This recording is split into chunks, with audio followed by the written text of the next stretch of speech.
সংসদ সদস্য আনোয়ারুল আজিম আনার হত্যাকাণ্ডে জড়িত অন্যতম সন্দেহভাজন সিয়ামকে কলকাতা থেকে গ্রেপ্তার করা হয়েছে। পশ্চিমবঙ্গের অপরাধ তদন্ত বিভাগ সিআইডি দুপুরে এই তথ্য জানিয়েছে। একই ঘটনায় জুবের নামের এক ক্যাব চালককেও আটক করেছেন তদন্তকারী কর্মকর্তারা।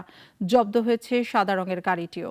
দুজনকে জিজ্ঞাসাবাদ করছে সিআইডি, তবে এখনো উদ্ধার হয়নি মরদেহ। জয়ন্ত কর্মকারের রিপোর্ট।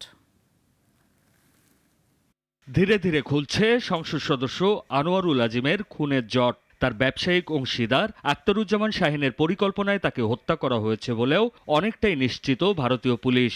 এই নৃশংস খুন ঘিরে পাওয়া যাচ্ছে নতুন নতুন নানা চাঞ্চল্যকর তথ্য।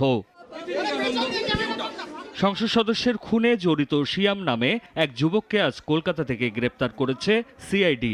এর মধ্যে নিশ্চিত হওয়া গেছে ১৩ তারিখ ঘটনার দিন সিয়াম নিউ টাউনের সঞ্জীবা গার্ডেনের ওই ফ্ল্যাটে ছিলেন।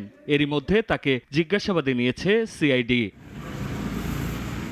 পশ্চিমবঙ্গ পুলিশ বলছে খুনের ঘটনায় সিয়ামের দায়িত্ব ছিল মরদেহের টুকরোগুলোকে বিভিন্ন জায়গায় সরিয়ে ফেলা। এরই মধ্যে আবাসনের নির্দিষ্ট ফ্ল্যাট থেকে বেশ কিছু প্লাস্টিক ব্যাগ পাওয়া গেছে। পুলিশের প্রাথমিক অনুমান ওই ব্যাগগুলোতে করেই দেহাংশ ফেলা হয়েছে। খুনের ঘটনায় জুবের নামে অ্যাপভিত্তিক এক ক্যাব চালককেও আটক করেছে কলকাতার সিআইডি। জিজ্ঞাসাবাদ করা হচ্ছে তাকে। জব্দ হয়েছে মরদেহ পরিবহনে ব্যবহৃত সাদা রঙের গাড়িটিও।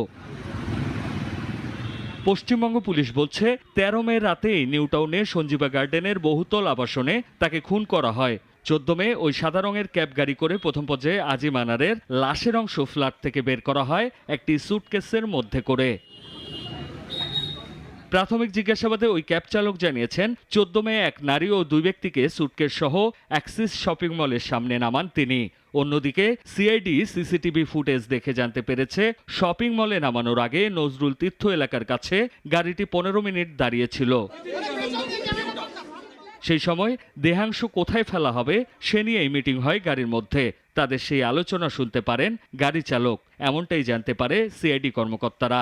এরপর তাদের অ্যাক্সিস শপিং মলের সামনে নামিয়ে দেন চালক। ফলে সিআইডি মনে করছে চালক অনেক কিছুই জানেন যা তিনি বলছেন না। এখনো মেলেনি মরদেহের সন্ধান। হত্যাকাণ্ডের ঘটনা গুরুত্ব দিয়ে তদন্ত করছে দুই দেশের আইনশৃঙ্খলা বাহিনী। এদিকে ঘটনা তদন্তে ঢাকায় এসেছে ভারতীয় পুলিশের একটি স্পেশাল টিম। তারা তদন্ত সংশ্লিষ্ট কর্মকর্তা ও নিহত এমপি আনারের পরিবারের সঙ্গে কথা বলবেন। জিজ্ঞাসাবাদ করবেন বাংলাদেশে গ্রেপ্তার ৩ আসামিকেও। জয়ন্ত কর্মকার, নাগরিক। ওয়ালটন ফ্রিজ কিনে অনেকের মতো আপনিও হয়ে যেতে পারেন মিলেনিয়াল। সেরা পণ্যের সেরা অফার।